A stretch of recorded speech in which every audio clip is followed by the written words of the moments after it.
Ciao amici del bosco, in questo video vedrete come preparare un patataio in montagna.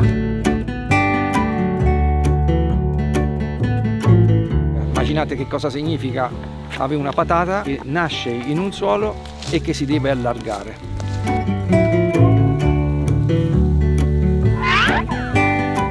Tanto più la terra è asciutta, diciamo così, meglio ancora sciolta, e tanto è più semplice la sua distensione. Se la terra è durissima non si può allargare perché meccanicamente non ce la fa.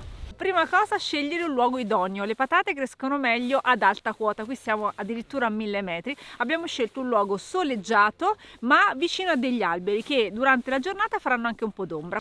La situazione è questa qua, vedete? Non c'è niente, apparentemente non c'è vita, non c'è niente. In realtà c'è una vita microbica fantastica, la sostanza organica quanta ne vogliamo, abbiamo verde, secco, dobbiamo semplicemente ricostruire un letto. Tutti pensiamo che più vanghiamo, più zappiamo, più muoviamo la terra è più semplice fare agricoltura. È perfettamente il contrario.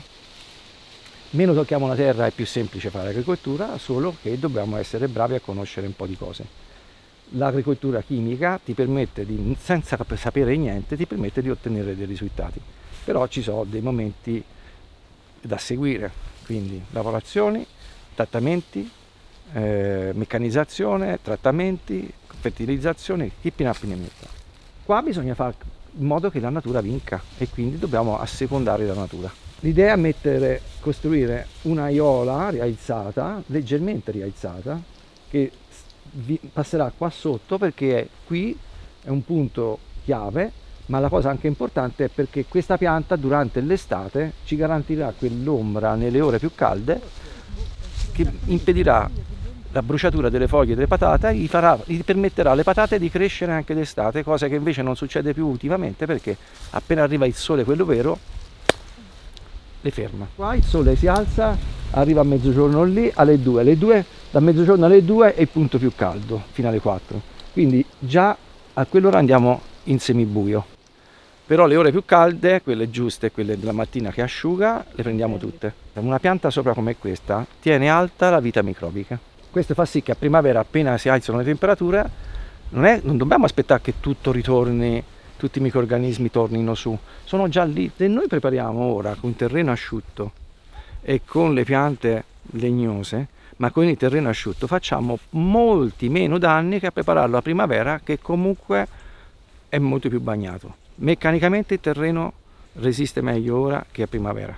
Ne metteremo alcune per vedere di ingrassare il tasso, ma più che altro per vedere se ce la fanno a salvarsi. Nel caso il prossimo anno le mettiamo anche a ottobre. È logico che il grosso lo mettiamo a primavera perché così siamo sicuri che durante l'inverno scoiattoli, topi, chi ne ha li metta non ce le freghi tutte.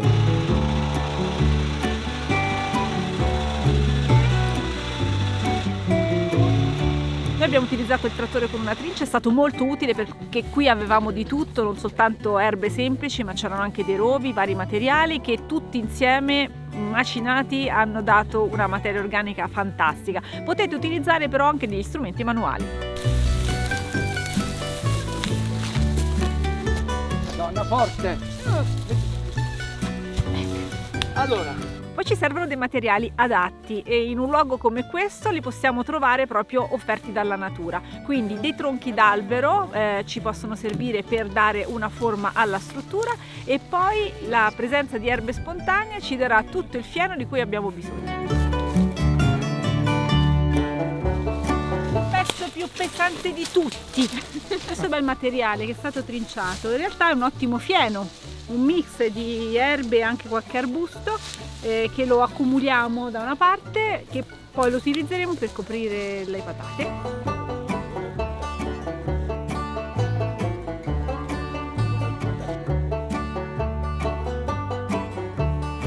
Il patataio sta prendendo forma. Allora guardate, da questo lato a monte stiamo accumulando la materia organica, è fatta dai residui legnosi ma anche proprio dall'humus che si era creato sotto agli alberi.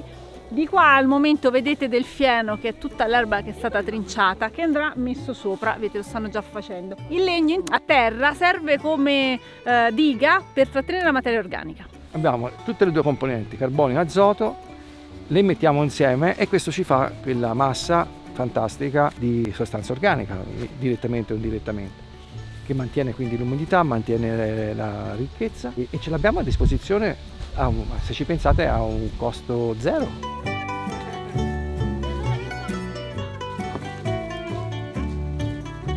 Le patate si possono coltivare anche nel fieno e se utilizziamo un cartone abbiamo un aiuto contro le spontanee, quindi abbiamo messo uno strato di cartone sopra il fieno dove andiamo a coltivare le patate e sopra un altro strato di fieno. Ora si schiaccia per entrare in contatto le varie parti, perché altrimenti rimangono distanziate e non ci sono i fenomeni di rottura.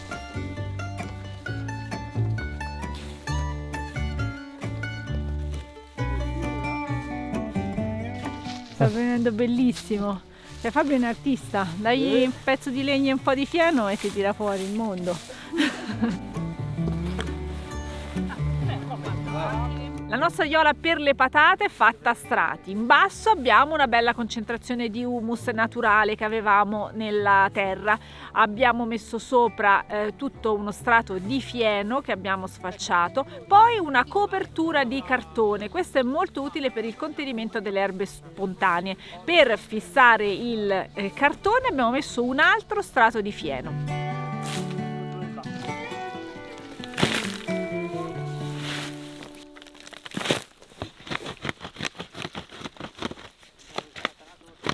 Un quintale di patate dovrebbero scamparci, a 4 kg al metro quadro. Abbiamo fatto la nostra aiuola rialzata, già pronta per essere, se vogliamo, adibita alla coltivazione, e lo faremo, una piccola prova sperimentale, e altrimenti facciamo passare tutto l'inverno e a primavera inseriamo le patate appena sotto il cartone.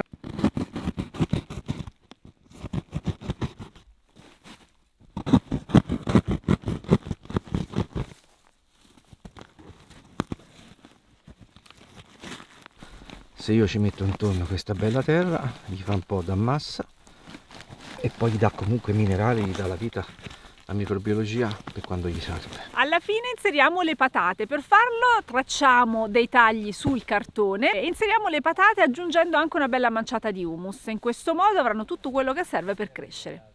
Questo è un sistema che possiamo adottare, che è quello di mettere della terra, e poteva essere del letame maturo, poteva essere del compost, a questa altezza, sapendo che tende a compattarsi. L'altro è arrivare fino alla terra e metterlo direttamente sulla terra. Voglio vedere quali è quello che funziona meglio.